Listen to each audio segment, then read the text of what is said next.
Bye.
तुळशीच्या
देवाच्या पूजने प्रदक्षिणा तुळशीच्या युक्ताहार विहार नेमेंद्रियासी सार नसावी वासर निद्रा बहुभाषण परमार्थ महाधन जोडी देवाचे चरण व्हावया जतन हे उपाय लाभाचे युक्ताहार विहार नेमेंद्रियासी सार नसावी वासर निद्रा बहुभाषण देह समर्पिजे देवा भार काहीच न घ्यावा होईल आगवा तुका म्हणे आनंद युक्त आहार विहार नेमेंद्रियासी सार नसावी बासर निद्रा बहुभाषण महायोग पीठे तटे भीमरत्याम वरम पुंडरीकाय धातो मुनींद्रैः समागत्य चेष्टं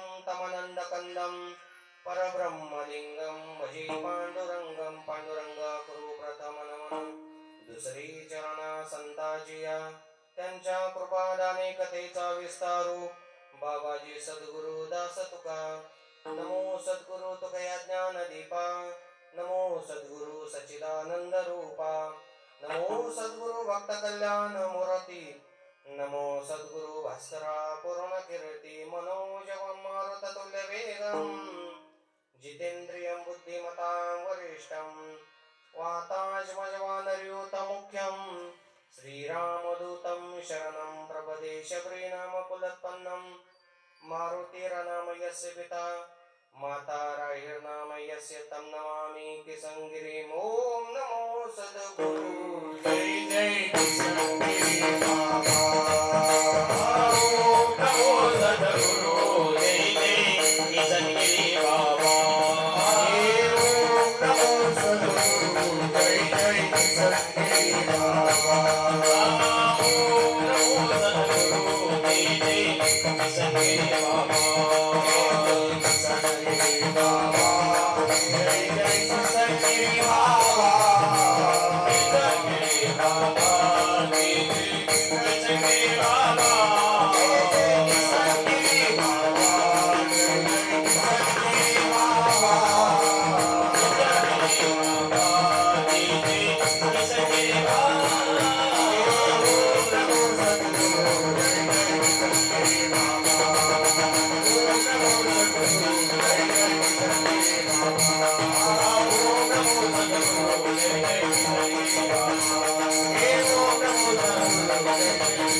गजाननं भूतगणादिसेवितं कपित्तजम्बूफलचारुभक्षणम् उमासुतं शोकविनाशकारकं नमामि विघ्नेश्वरपादपङ्कजम्।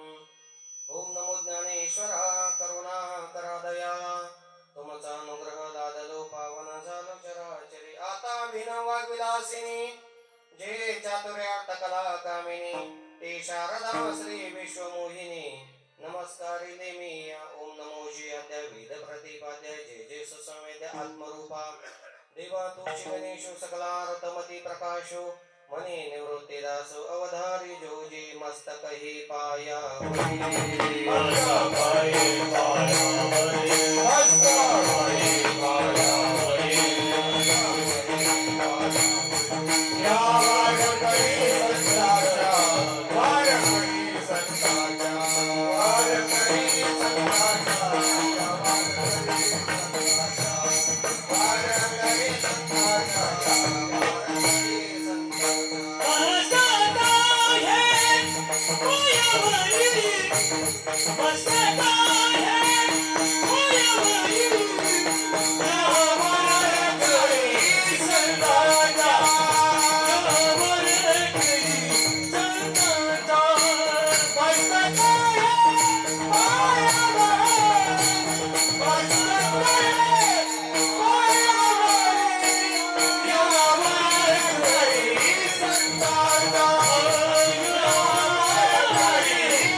एकांतवासी गंगा स्नाने देवाच्या पूजने प्रदक्षिणा तुळशीच्या युक्ताहार विहार नेमेंद्रियासी सार नसावी वासर निद्रा बहु भाषण। प्रस्तुत चिंतनासाठी निवडलेला भंग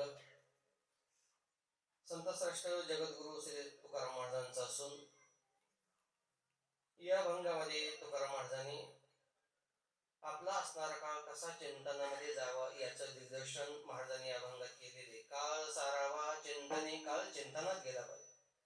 कसा जावा एकांतवासी गंगा स्नाने गंगेच्या असणाऱ्या नर्मदेच्या कडाकड्याने तो काळ चिंतनामध्ये जावा। काळ सारावा चिंतने एकांतवासी गंगा स्नाने देवाच्या पूजने प्रदक्षिणा तुळशीच्या देवपूजा आणि प्रदक्षिणा या मार्ग सांगत असताना याच्यासाठी साधकाचं जीवन कसं असावं। युक्त आहार विहार नेमेंद्रियासी सार नसावी बासर निद्रा बहु भाषण। युक्त आहार विहार म्हणजे जेवण थोडंसं मापातच पाहिजे। तुकोबारायच्या अभंगाचा आशय बघा। आता कीर्तन झाल्यानंतर काय होईल देव जाणे, पण अभंगात आहे मात्र युक्त आहार विहार नेम इंद्रियासी इंद्रियाला काय पाहिजे नियम पाहिजे। नसावी बासर बासर म्हणजे जास्त बडबड करू नये। निद्रा बहु भाषण जास्त वेळ झोपू नये, जास्त वेळ बोलू नये। तुकाराम महाराज सांगतात अजून काय पाहिजे। तुकाराम महाराज सांगतात परमार्थ हे जगतातलं सगळ्यात मोठं धन आहे। परमार्थ महाधन परिणाम हाच परमार्थ देवाच्या चरणापाशी जात असतो। देवाच्या चरणापाशी जवळ जाण्याचा मार्ग जर काय असेल तर परमार्थ रूपी धन आपल्या जवळ। परमार्थ महाधन जोडी देवाचे चरण वावया जतन हे उपाय मी तुम्हाला सांगतो लाभाचे। आणि म्हणून देह समर्पित देवा हे करत असताना आपला देह भगवंताच्या चरणी समर्पित करावा। त्याचा कोणताही भार आपल्या जीवनामध्ये अभिमान घेऊ नये। याच्यासारखा आनंद जगताच्या पाठीवर दुसरा कोणताही नाही। विठाला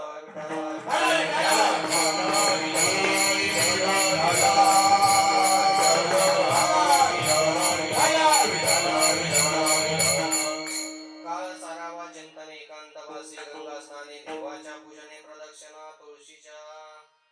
आणि म्हणून आज या ठिकाणी कीर्तन सेवा कशाच्या निमित्ताने आहे सर्वांना परिचित आहे, पण एक माझं कर्तव्य म्हणून आज या ठिकाणी आपल्या या जागोडी आखाड्यावरती काही वारकरी मंडळी नर्मदे मैयेची परिक्रमा करण्यासाठी गेले होते। ते आज परिपूर्ण करून या ठिकाणी काल त्यांचं असणारं भव्य दिव्य मिरवणूक या ठिकाणी झाली आणि आज असणारे कीर्तन सेवा, त्या निमित्ताने अन्नदानाची सेवा या दोन्ही परिवाराने ठेवलेली आहे. आदरणीय श्री बाबासाहेब बाजीराव चव्हाण, शिवाजी बाजीराव चव्हाण, दत्तात्रय गंगाधर जायगुडे असणाऱ्या भाविकांनी असणारी ही नर्मदा परिक्रमा 15/10 म्हणजे 15 ऑक्टोबर या दिवशी चालू केली. जवळजवळ 97 दिवसाचा प्रवास परिपूर्ण करून आज आपल्या परिवाराला, आपल्या सगळ्या लोकांना भेटण्यासाठी आले.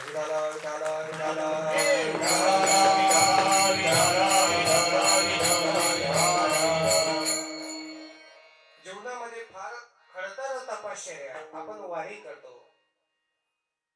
त्र्यंबकेश्वरला जर गेलो तर नामा म्हणे प्रदक्षिणा त्यांच्या पुण्य नाही गणना. प्रदक्षिणेचं ते पुण्य आहे. आणि म्हणून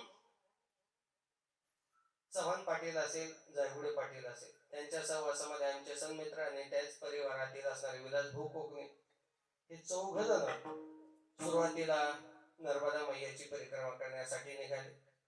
विलास भाऊला कालांतराने शरीराशी असणार आता शरीर मा इंद्रिया तेषु वैराग्यमन अहंकार एवज जन्म मृत्यू जरा व्याधी दुःख दोष अनुदर्शन. शरीर हे दुःख देणारं असतं आणि म्हणून मध्यंतरामध्ये त्यांची असणारी परिक्रमा त्यांना बसनी पुढं परिपूर्ण करून 15-3 वारापूर्वी या ठिकाणी आले. पण राहिलेले त्यांचे 3 सन्मित्र आदरणीय बाबासाहेब मामा असेल, शिवाजी मामा असेल आणि दत्तू भाऊ असेल यांनी असणारी ही परिक्रमा पूर्ण केली. हे पूर्ण करीत असताना फार मोठी जबाबदारी. आता इथं परिक्रमावासी बरेचसे मंडळी माझ्या समोर बसले. आमचे गायकवाड मामा बरोबर का नाही, त्यांची परिक्रमा झाली. सोबदार त्यांची परिक्रमा या ठिकाणी परिपूर्ण झाली. असं वाटतं आता बरं त्यांची सुद्धा परिक्रमा पूर्ण झालेली. जुन्या काळामध्ये फारसी माणसं परिक्रमाला जात नव्हते. 30-40 वर्षापूर्वी दगडू मामा पंढरपूरची यात्रा आठवा किंवा पंढरपूरचा पायी प्रवास एवढे वारकरी होते का दिंडीमध्ये? एवढे वारकरी नसायचे. उगं काहीतरी आमच्या सुरुवातीच्या काळामध्ये आम्ही पाहिलं, कोणती प्रदक्षिणा कोणती वारी म्हणा, सुरुवातीच्या काळात बघितलं गो थोडी माणसं बोट्यावर मोजण्यात नाना असायचे. आणि बोट्यावर एवढी माणसं पंढरपूरच्या रस्त्याने निघायचे. गात जागा गात जागा गात जागा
एवढी काही माणसं नसायची. आणि कालाच्या ओघाने पंढरीचं महत्व कळायला लागलं. कालाच्या ओघाने पंढरपूर क्षेत्रामध्ये जाण्याची ओढ दिवसेंदिवस वाढत गेली. तसं पूर्वीच्या काळामध्ये मार्कंडेय ऋषीने असणारी ही नर्मदा परिक्रमा केली. जवळजवळ त्यांना 3000 वर्ष त्या ठिकाणी लागले. पण ते लागत असताना जिथून नर्मदा मैयाचा परिक्रमा बाजूला जायचा, पूर्ण त्या नदीची परिक्रमा करून पूर्ण पुन्हा नर्मदे मैयामध्ये यायचं. आणि म्हणून ही नर्मदा परिक्रमा करावी अशी अंतःकरणामध्ये वाटलं. आणि मग बाबासाहेब मामा असेल, शिवाजी भाऊ असेल, दत्ता भाऊ असेल, विलास भाऊ, ही सर्व मंडळी परिक्रमा करण्यासाठी निघाले. सद्गुरू किसनगिरी बाबांचा कृपा आशीर्वाद घेतला. पूजनीय बाबाजींना भेटले, मोठ्या बाबांना, स्वामीजींना भेटले. आणि आपल्या अंतःकरणातली असणारी संकल्पना एखाद्या संतांच्या पुढं देवाच्या समोर मांडावी लागते. पुसावे सहीची वाटे जे जे भेटे तयासी. तुमच्या माहिती करता सांगू, या मंदिराचा खेळा ना खेळा बाबाच्या संकल्पनेतून झालेला आहे. विठाला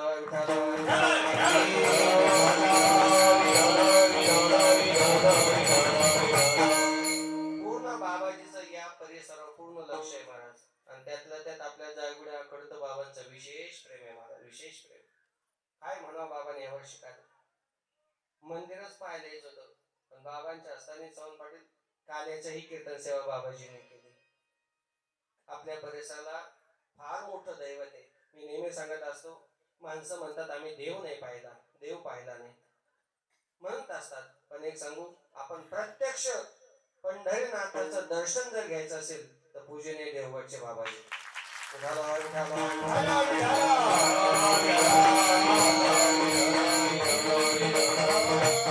सद्गुरू बाबांचा कृपा आशीर्वाद घेतला, पूजनीय स्वामीजींचा कृपा आशीर्वाद घेऊन ही सर्व मंडळी नर्मदे मायेचा परिक्रमासाठी निघाली.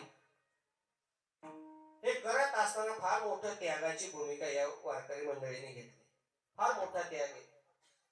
वास्तविक महाराज, वारीच्या वाटेने जात असताना माणसं 4 वेळेस विचार करतात, आता 10-12 दिवस पंढरपूरला जायचं, घरची सगळी व्यवस्था लावून जावं लागते, सगळी व्यवस्था महाराज, सगळी व्यवस्था लावून जावं लागते. अहो 10-12 दिवसाच्या प्रवासामध्ये जर मागचा सगळा विचार करावा लागतो तर जवळजवळ 97 जवळ 3-3.25 महिन्याचा प्रवास केला. आणि या 3-3.25 महिन्याच्या प्रवासामध्ये काही नाही महाराज. त्यांनी एक अनुभव मला सकाळी महाराज, सकाळी वाटेला लागलं का काही कोणताही विषय नाही महाराज. एकच फक्त काय, जात असताना नर्मदे हर हर म्हणत चालायचं. जसं आपण इकडे आल्यानंतर रामकृष्ण हरी रामकृष्ण म्हणत असतो, तसं नर्मदे परिक्रमावासी काय म्हणतात, नर्मदे हर विठाला विठाला.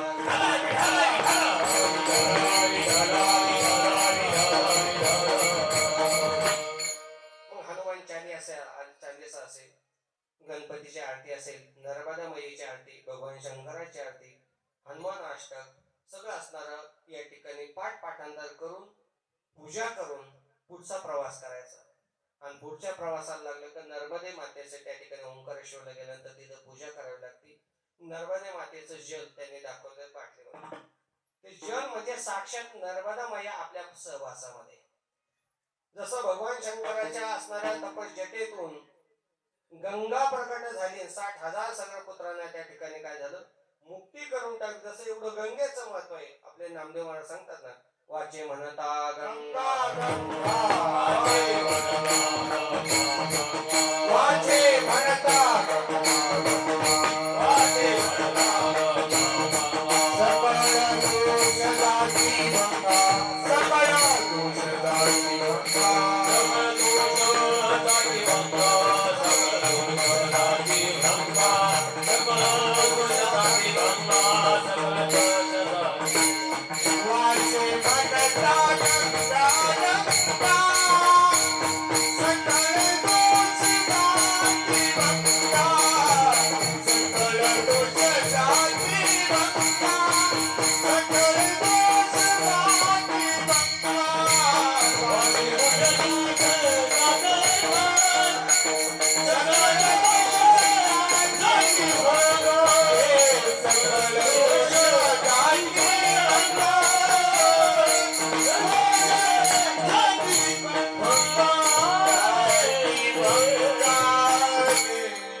रोज आपण अभंग वाचे म्हणता गंगा गंगा. या वाचेने नुसतं गंगा गंगा जरी म्हटलं, सकळ दोष जाती भंगा. गंगा ही दोष मुक्ती देणारी गंगा.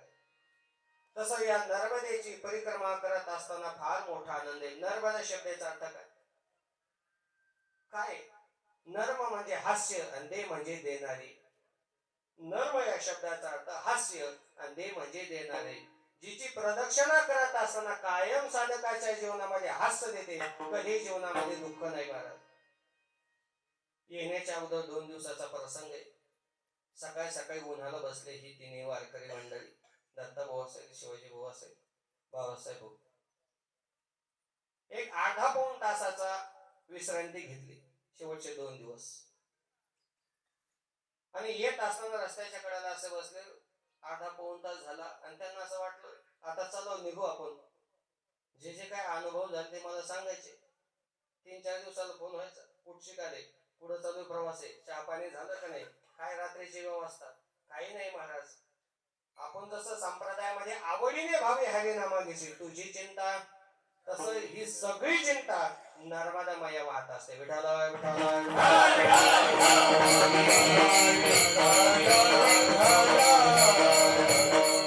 किती काळजी घेते महाराज. जसा परमात्मा भक्तांची काळजी घेतो, साधकांची, तशी नर्मदा मैया सुद्धा काळजी घेते महाराज. तो प्रसंग त्यांनी सांगितला, माझ्या अंगाला असा काटा आला.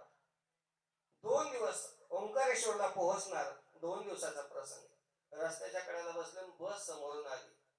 काय त्या नर्मदे मैयेचे उपकार आहे. त्या जागेनं उठलो ना, असं 50 फूट पुढे निघून गेलो आणि तेवढ्यात ती बस आली, त्या दरीमध्ये रस्त्याच्या कडेला पडली झाली. बरोबर, काय नर्मदे मैयेची कृपा आहे महाराज. साधकांच्या जीवनामध्ये जिथे साधना करत असताना, परिक्रमा करीत असताना नर्मदा मैया सांभाळते महाराज. विठाला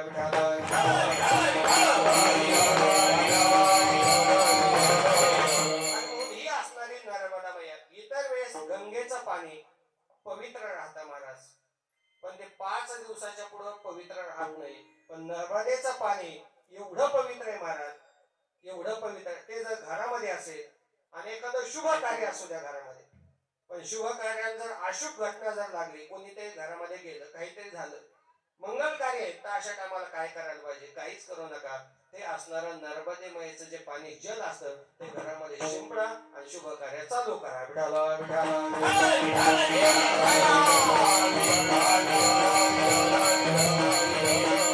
म्हणून असणारी नर्मदा मैया हास्य देणारी, परिक्रमा असं करत असताना जीवनामध्ये कायम आनंद, कधी दाखवा नाही महाराज. इकडे बघा आपण आता त्यांच्याकडे. त्यांना मला आता 2 दिवस कपडे काहीच बदलू नका. आता काठी बिठी महाराज चालायचं का परत? आता मला आता घरच्यांना विचारा.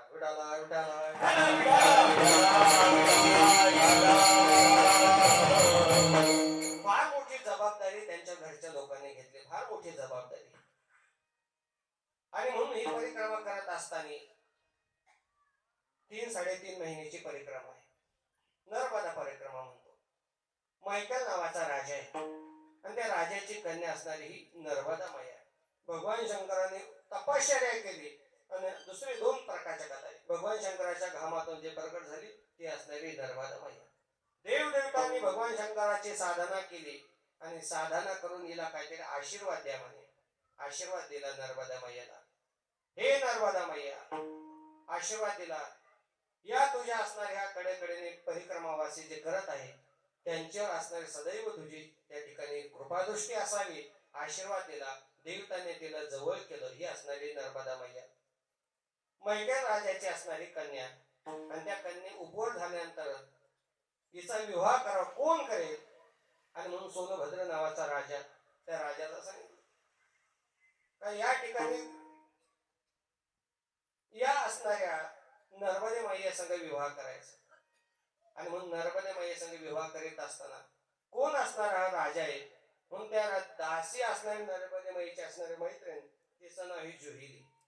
तिला पाठवलं, जा म्हणे का कोण राजा आहे त्याला पाहून ये, त्याचं शौर्य काय, तो कसा दिसतो, काय त्याच्याकडं, हे सगळं पाहण्यासाठी पाठवलं. पण त्या राजाला असं वाटलं हीच नर्मदा मैया आहे, मला पाहण्यासाठी आली हीच नर्मदा आहे. म्हणून तिच्यावरती प्रेम जडलं आणि त्याच ठिकाणी कालांतराने त्यांचा विवाह झाला. बऱ्याच दिवसांनी नर्मदा मैया ही पाहण्यासाठी गेली आणि पाहतात तर समोर जिला पाठवलं होतं तिच्या संग विवाह झाला. मनामध्ये दुःख वाटलं, एवढा राग आला आणि परत पावलांनी मागं फिरली म्हणून. सगळ्या नद्या कशा आहेत? सगळ्या नद्या कशा पश्चिमेकडून पूर्वेकडे जातात, पण नर्मदा मात्र कशी पूर्वेकडून पश्चिमेकडे. विठाला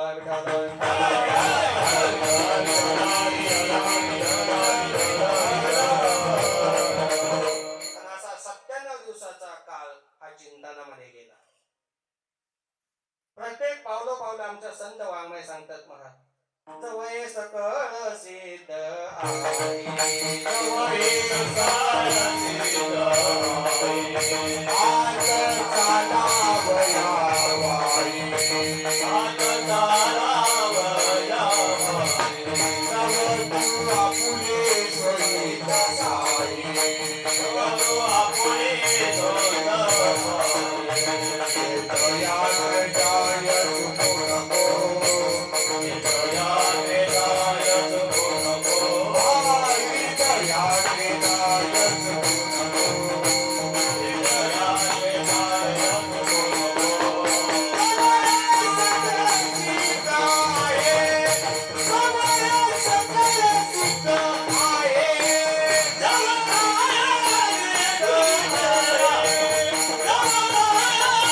जवळ हे सकळ सिद्ध आहे, हात चालावया पाय. तव तू आपले सोयी तपाये तीर्थयात्रे जाय. चुको नको जव काळ असे दुरी ठेला. नाटाच्या अभंगामध्ये तुकोबराय बोलते. जो पण शरीराची सामुग्री चांगली आहे तोपर्यंत तीर्थयात्रा काढता येतात महाराज. एकदा वय झाल्यानंतर तीर्थयात्रा पायी नाही बसने करता येईल तुम्हाला. नर्मदेची परिक्रमा बसने करणारी माणसं माझ्या समोर बसलेली नाही होत. गुडघे साथ देत नाही, हात साथ देत नाही, कंबर साथ देत नाही. पण संतांनी सांगितलं जोपर्यंत हे शरीर चांगलं आहे तोपर्यंत परमार्थ करून घ्या महाराज. ज्या दिवशी ज्ञानेश्वरीच्या पारायणाला, ज्या दिवशी तुकोबराच्या अभंगाचा चिंतन केलं, परमार्थाला लागलो, समजून घ्या आपला पहिला जन्म झाला. बाकीचे व्हायलाच गेले. जोपर्यंत गाथा ज्ञानेश्वरी संत वाङ्मय जोपर्यंत हातामध्ये पडत नाही तोपर्यंत आपला खरा जन्म नाही महाराज. ज्या दिवशी परमार्थाच्या वाटेला लागलो त्या दिवशी आपला खरा जन्म आहे. विठाला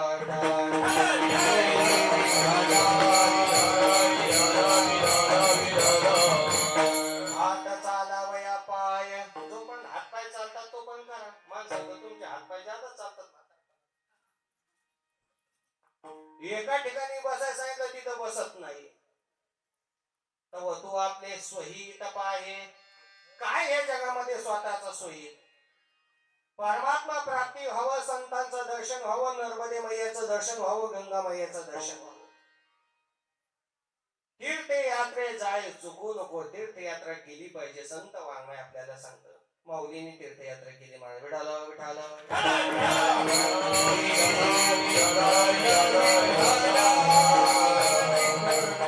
तीर्थयात्रा काय करते. तीर्थयात्रा या शरीराला पवित्र करत असते महाराज. एवढं पवित्र करत असते. आज ही वारकरी मंडळी तीर्थयात्रेसाठी गेली. सर्वस्वाचा त्याग करून 97 दिवसाचा प्रवास केला. तीर्थयात्रे जाय चुकू नको. पण जेव्हा हे सगळं सिद्ध आहे हे प्रमाण महत्वाचे अंडरलाईन करायच्या खाली.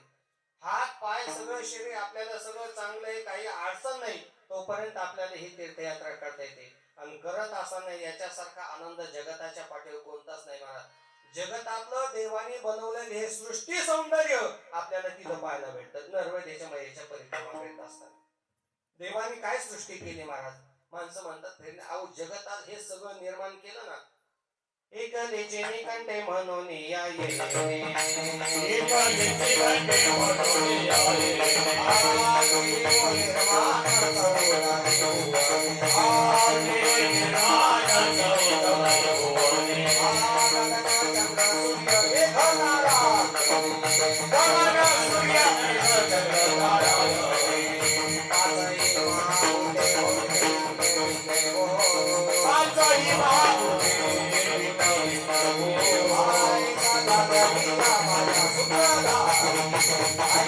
I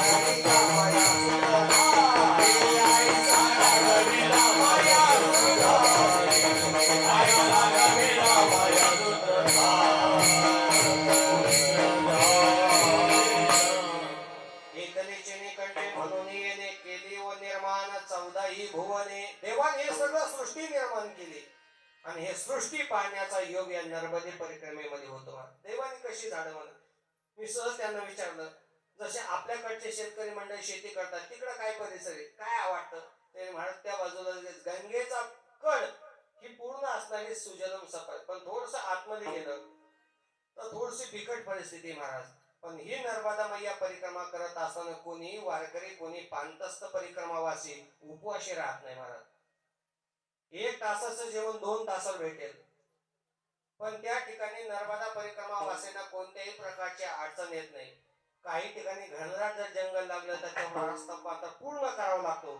मध्यंतरामध्ये काही नाही. शेवटचा प्रवास तर एवढा केला त्यांनी, दत्तभूमी या दोघांना काही बसूनच नाही दिलं. थोडस मागं पाहिजे होतं, पण 60 किलोमीटरचा प्रवास शेवटचा टप्पा होता त्यांचा. आणि ओंकारेश्वर पर्यंत संध्याकाळून पोहोचलो पाहिजे. 7 वाजले, 6 किलोमीटर राहिलं होतं. घनदाट जंगल आहे शेवटचं मुक्काम. काय करावं काय नाही विचार केला. 6 किलोमीटर राहिलं आणि 7 वाजलेले. भूक तर लागली, काय करावं. जीस प्रवास चालू केला.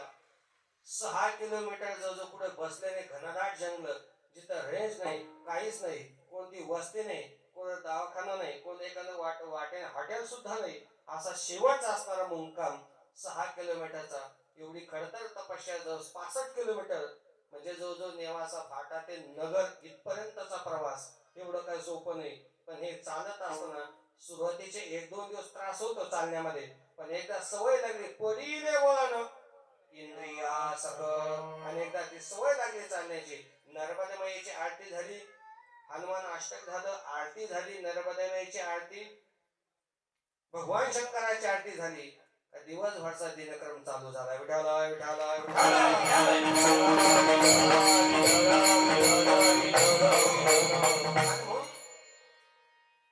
वासुदेव प्रकरणामध्ये आपल्याला एक प्रमाण पाहायला भेटतं महाराज. तीर्थयात्रे जाय चुकू नको. काय करा, तीर्थयात्रा करा. पण ही तीर्थयात्रा करत असताना, या नर्मदेमयीची परिक्रमा करत असताना काळ कसा गेला, तुकोबराने अभंगाचं पहिलं चरण.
चिंतनामध्ये काळ जावा. शरीर ज्याच्यासाठी प्राप्त झालं ते चिंतनासाठी.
चिंतनामध्ये गेला. तुकोबराचा संबंध काळ चिंतामबाई ढेकर एवढाच वेळ वाया गेला फक्त.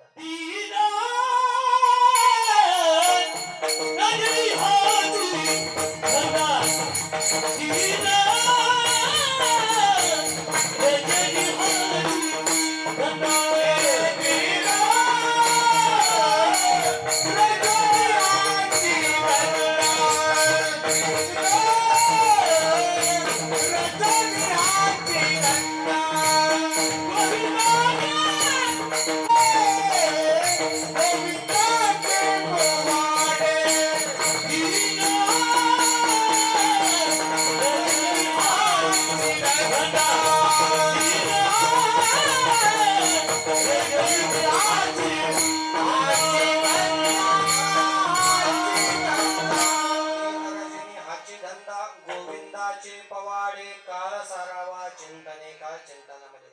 किती काळ चिंतामध्ये गेला तुकाराम सांगता. रात्र न कळे दिवस न कळे अंगी खेळ दैवत. आणि ही वारकरी मंडळी परिक्रमा करीत असताना अंगी खेळ दैवत साक्षात नर्मदाबाई सहवास चिंतनामध्ये काळ गेला. 97 दिवसाचा काळ हा चिंतनामध्ये गेला.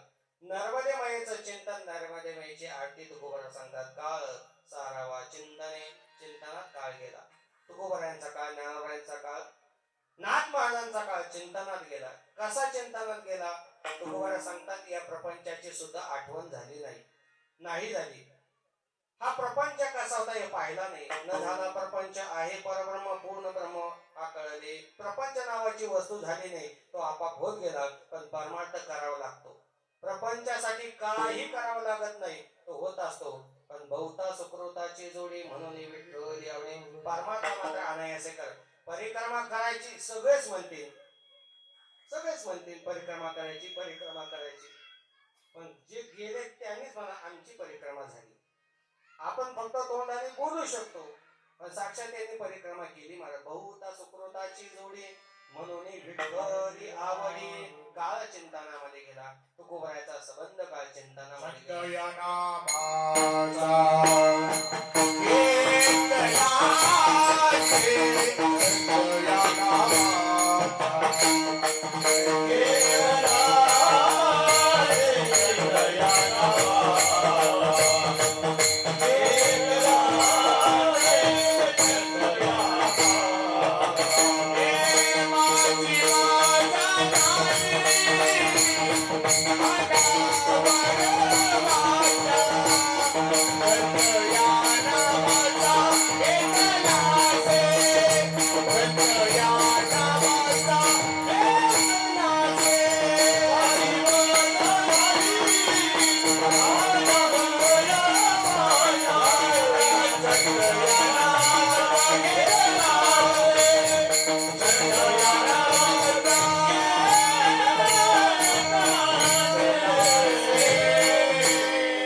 वर्षामध्ये सबंध चिंतन घडत गेलं.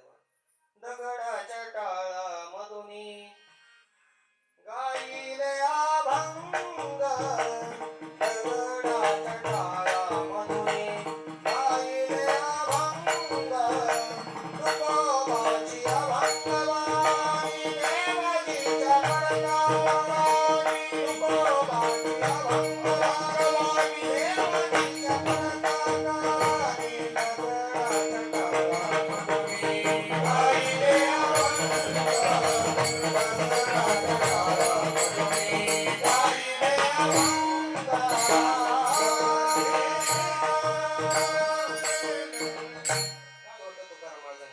दगडाचे टाळ करावे, गळ्यामध्ये विणा असावा आणि मृदंग सेवा केली तुकोबराने. लावाने मृदंग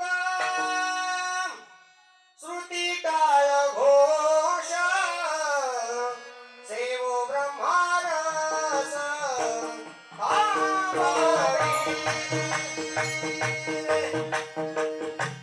लावून मृदंग. माणसं कधी कधी म्हणतात मला मृदंग काय लावायचं. तुम्ही पुढे जाऊन लावायला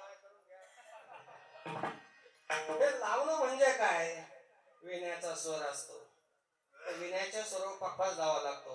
आणि पखवाजाच्या स्वर आमची सर्व ही वारकरी मंडळी महाराज तर यांनी आतापर्यंत प्रत्येक आपापल्या गावाचा परमार्थ जोपासून ठेवला. दगड जोपासला महाराज. काही नव्हतं महाराज, पण तरी ह्या वारकरी मंडळीत परमार्थ जोपासला.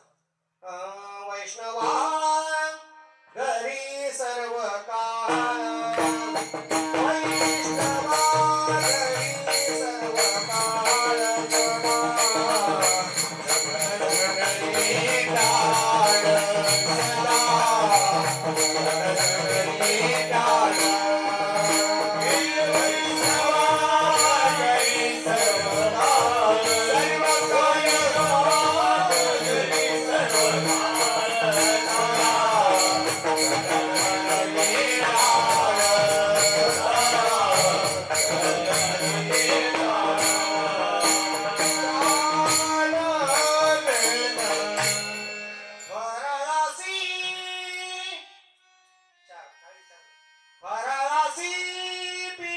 काळ,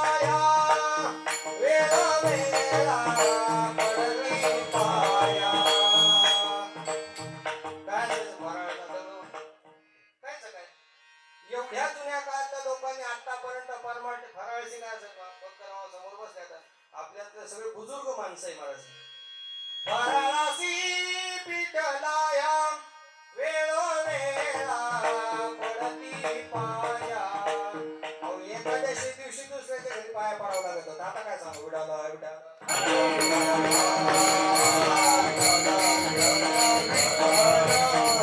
आता राहिलं का तसं? आता नाही राहिलं. आता साधं भजनाचं आमंत्रण असतं. काय भजन? गुलाबजाम, सगळे जाम. आता असं राहिलं नाही महाराज. आज नर्मदा परिक्रमा परिपूर्ण करून आले महाराज. जवळजवळ 1000-1500 लोकांचा स्वयंपाक म्हणा. दाळबट्टीच असणारा कार्यक्रम, त्याला जोड शिरा असणारे शिरा केलेला. पण हे जुन्या काळामध्ये काही नव्हतं. पण अखंड परमार्थ या लोकांच्या वारकऱ्याच्या जीवनामध्ये घडे गेला. तुकोबरा सांगतात काल सारावा चिंतने एकांतवासी गंगा स्नाने. एकांतामध्ये तुकोबरा सांगतात परमार्थ. लोकांना सांगता येतो पण एकांतात करावा लागतो. उद्या कीर्तन करायचं म्हणून आदल्या दिवशी एकांतात ज्ञानेश्वरी घेऊन बसावं लागत. विडाला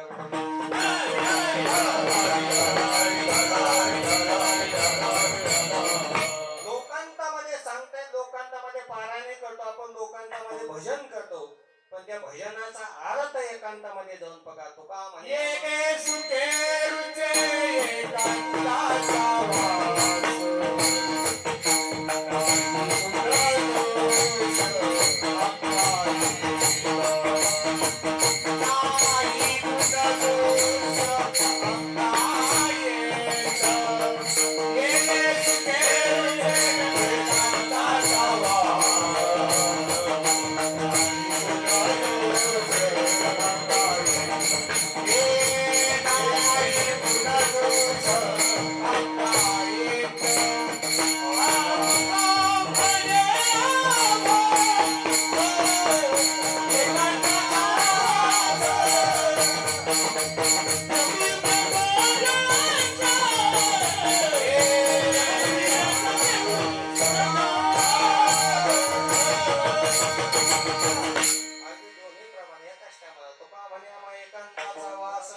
एकांत पाहिजे. माणसाला एकांत कधी मिळतो? माणसाला एकांत कधी मिळतो? कधी कधी असे भांडण घरात जाते. कधी एकांत भेटेल तर देव. हा एकांत आपला वेगळा आहे जरा. आता लयच घरातली माणसं आहे माझ्या समोर. आता काय करावं? फार जवळची माणसं. एकांत म्हणजे काय? एकांत सर्वस्वाचा त्याग करून एका परमात्म्यासाठी वेळ काढणे याला म्हणतात एकांत. त्या वारकरी मंडळीने एकांत काढा, सर्वस्वाचा त्याग केला आणि एक नर्मदेमयीचं चिंतन 97 दिवस घडलं. तुका म्हणे आम्हा एकांताचा वास काळ सारावा चिंतने एकांतवासी गंगा स्नानी. नर्मदेमयीचं स्नान एकांतामध्ये नर्मदेमयीचं स्नान घडत गेलं. ज्या ज्या टायमाला नर्मदेमयीची परिक्रमा करत असताना त्या ठिकाणी जवळ नर्मदामय असेल तर स्नान व्हायचं. आणि काही नर्मदामय जर विस्ताराने जर पांगली तर तोपर्यंत काही टायमाला 10-11 वाजता स्नानाला त्या प्रसंगाला तिथं स्नान करायचं. पण नर्मदेमयीचं असणारं स्नान काळ सारावा चिंतन एकांतवासी गंगा स्नानी. सर्वस्वाचा त्याग करून एका परमात्म्यासाठी जाणं म्हणजे एकांत आहे माणसाच्या जीवनात. एकांत कोणी साधला का? सगळ्यात मोठं उदाहरण सांगतो, सर्वांच्या परिचितलं भजन करा, विठाला विठाला